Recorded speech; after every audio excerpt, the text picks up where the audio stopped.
Bakit daw sa Kamara ayaw sumagot pero sa Korte Suprema, tuloy-tuloy ang paghahain nga ng petisyon para pigilan ang proseso. Ang sinasabi kasi, wala naman daw kinalaman si Sara Duterte dyan. Itong bagong petisyon na inihain ng 17 individual na binubuo daw ng mga abogado at mga pribadong mamamayan, alam na natin kung sino yung mga yan. O ayan, yan daw ay kanilang initiative. Wala daw kinalaman dyan sa Sara Duterte. Hindi daw kinonsulta si Sara Duterte. Yan na naman ang linyahan ng mga to. O ano ang ginagawa nyo? Nagpapakabobo, nagpapakatanga, or gusto nyo lang talagang magpalapad ng papel at hangaan kayo ng mga DDS.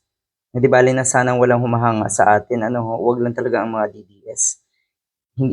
Hindi ka iga-igaya na ikaw ay suportahan hangaan ng mga DDS. Kasi nga, alam natin na ang hinahangaan at idolo ng mga diehard ay yung mga kriminal, yung mga mamamatay tao, yung mga sangkot sa corruption, yung mga tanga at bobo na nasa gobyerno, ng mga politiko. Yun ang kanilang hinahangaan.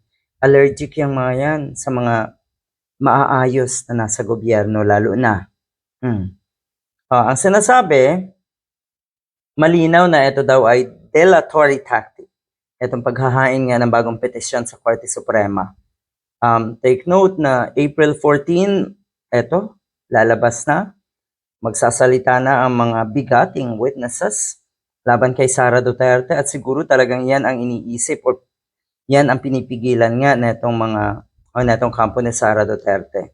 Nabalita rin yung pagpapalit nga daw ng liderato ng Kamara para pigilan din etong prosesong ito. Yaan ang tinatawag na kilos ng mga desperado. Kasi kung tutuusin, yaan ay wala na talaga sa batas. Yan ay panlilinlang na. Akala mo talaga, kaya mong linlangin at kaya niyong utuin ang lahat. Lalo na itong mga nasa paligid nga na itong si Sara Duterte. Hindi ito politika, ito ay pananagutan. Napakaganda niyan. Pananagutan. Meron tayong video na napanood na sinabi ni Sara Duterte na kailangan daw lahat ng government official ay may accountability. O sige nga,